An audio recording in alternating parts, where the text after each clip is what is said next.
What if, when your body dies, your mind does not stop with it? Not in a poetic way, not as a comforting metaphor, but literally, your heart stops, your breathing stops, the monitors fall into silence, and somehow there is still something that feels like you. In this episode, we are going to look into the near-death experience, or maybe we should call it something more disturbing, the return from death experience. Because the strange thing is not only that people come close to death and see something, the strange thing is that some of them come back saying they were more awake than ever. A person is lying in a hospital bed, their heart enters cardiac arrest. There is no pulse, no normal breathing, no response. Doctors move fast because in medical terms, this is not a symbolic emergency. This is the body crossing the line. And yet later, the patient wakes up and says they remember leaving the body. They remember seeing the room from above. They remember a light, a presence, a feeling of peace so complete that normal language starts to sound embarrassing. Some describe a life review, not like watching a movie, but like feeling the emotional weight of every choice they ever made. For the person who lived it, this is not interesting. It is not a weird dream. It becomes the event their whole life is divided around, before it happened and after it happened. But for everyone else, one question remains. What do we do with a private experience that feels more real than reality, but cannot be placed on a table and measured? This is where near-death experiences become uncomfortable. They do not belong neatly to religion, and they do not belong neatly to neuroscience. They stand in the doorway between the two, refusing to leave. The modern study of these experiences did not begin with a church. It began with reports, interviews, hospitals, doctors, and patients who were supposed to be unconscious. Raymond Moody helped popularize the term near-death experience in the 1970s. Bruce Grayson later created a scale to study these experiences more carefully, looking at recurring features like altered time, intense peace, out-of-body perception, encounters with beings, and a sense of entering another reality.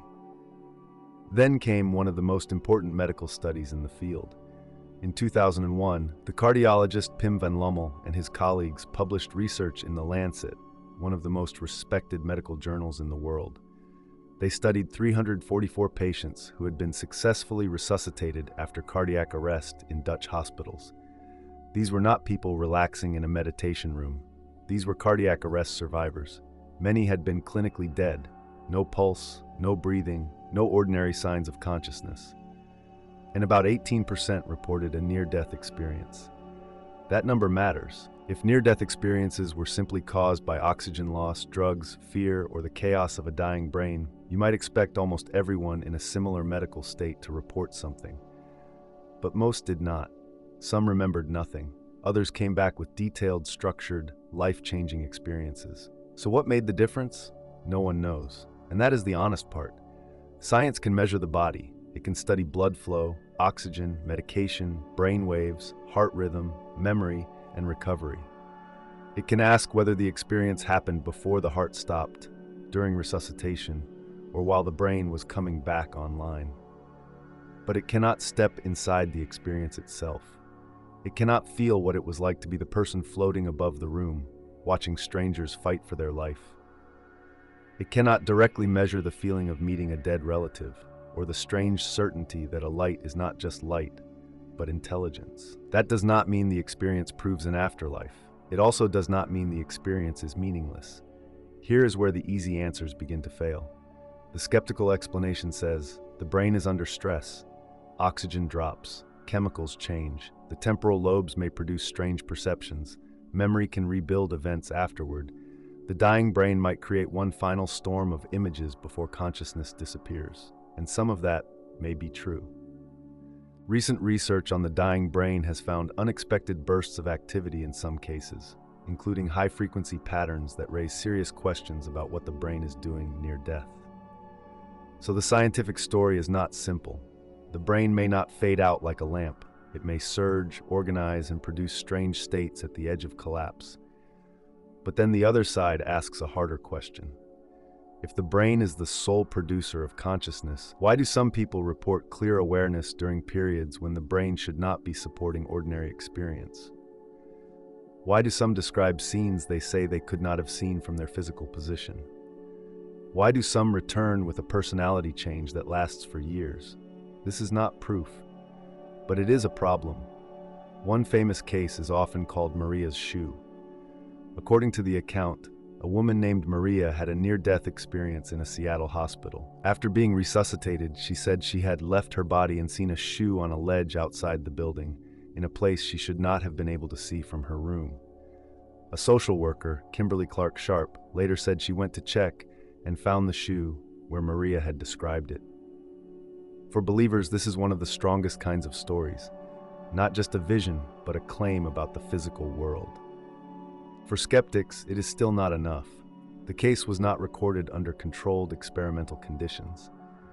There are questions about documentation, memory, timing, and verification. And both reactions make sense. Because if you already believe consciousness can leave the body, the shoe sounds like a window opening. If you believe consciousness cannot exist without the brain, the same story sounds like a mistake waiting to be explained. So the real question becomes, what would count as evidence? Sam Parnia and the AWARE studies tried to move this question into a more controlled setting. Researchers studied cardiac arrest survivors and looked for signs of awareness during resuscitation. Some patients reported memories and perceptions suggestive of consciousness. Some studies even explored whether hidden visual targets could be placed where only an out-of-body observer might see them. This is the correct scientific instinct. Do not just argue about stories, test the claims. But the results so far are not a clean victory for either side. There are intriguing reports, rare cases, suggestive data, and many unanswered questions. There is no simple proof that consciousness leaves the body. There is also no explanation that comfortably dissolves every case into chemistry and noise. That is why the subject remains alive. And then there is Eben Alexander.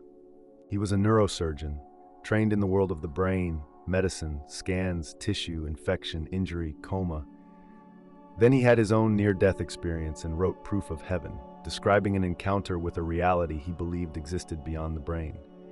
You do not have to accept his conclusion to understand the force of his story. A neurosurgeon saying, "I saw heaven," is not the same thing as a scientific paper proving heaven. But dismissing him as simply confused may also be too easy. His experience belongs to that difficult category of human events that can transform a life without becoming public proof.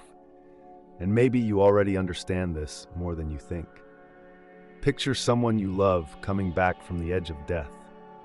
They are not trying to impress you. They are not selling anything. They are sitting across from you, quieter than before, trying to describe something that language keeps failing to hold. They say they were not afraid. They say they felt seen. They say they met someone who died years ago. They say they came back different. Would you look at them and say, that was only brain chemistry? Maybe you would. Maybe you would need to. But notice how hard that sentence becomes when the face in front of you is not a stranger on the internet. Now turn it around. Imagine you are the one listening to someone else's deepest experience, and because it does not fit your worldview, you reduce it before you even understand it. Maybe we do this all the time. Not only with death, with grief, love, trauma, intuition, faith, fear. We demand proof from experiences that were never built to be transferred whole from one person to another. But the reverse is also true. We can be so moved by someone's testimony that we stop asking hard questions. We can confuse sincerity with certainty. A person can be honest and still be wrong about what happened. A memory can be sacred and still incomplete. This is the thin line near-death experiences force us to walk. Respect the experience. Question the interpretation. That may be the most honest position. Because the mystery is not only whether something survives death. The deeper mystery is consciousness itself. What is the thing that looks out through your eyes right now? Is it produced by the brain, the way music is produced by a speaker? Or is the brain more like a receiver, translating something deeper into the small language of the body? Science has not settled that question. It has mapped correlations. It has shown that brain injury can change personality, that anesthesia can erase awareness, that stimulation can alter perception. The brain clearly matters. No serious conversation can ignore that. But correlation is not the same as final explanation. A television set can be damaged and the image can distort. That does not prove the signal was created inside the television. It also does not prove the signal came from somewhere else. It only shows how difficult the question really is. Near-death experiences live inside that difficulty. They are too subjective to be simple proof, too consistent to be simple nonsense, too personal to be dismissed coldly, too important to be accepted blindly. Maybe one day science will explain them completely inside the brain. Maybe it will discover that the dying brain can create worlds more vivid than waking life. Or maybe these experiences are small cracks in the wall of material reality, moments when consciousness touches something we do not yet have instruments to measure. For now, the honest answer is not certainty. It is attention. Because when a person comes back from death and says, "I was still there," we do not have to turn that into doctrine. But we also do not have to crush it under the weight of our discomfort. Maybe the near-death experience does not give us a final map of the afterlife. Maybe it gives us something stranger, a reason to be less arrogant about what consciousness is. If the body dies and the mind ends, then this life is more fragile than we dare to feel. If the body dies and the mind continues, then reality is larger than we have been taught to imagine. And if we do not know, truly do not know, then maybe the most intelligent thing we can do is stand at the edge of that silence without pretending it is empty. Lucid Order. Question everything.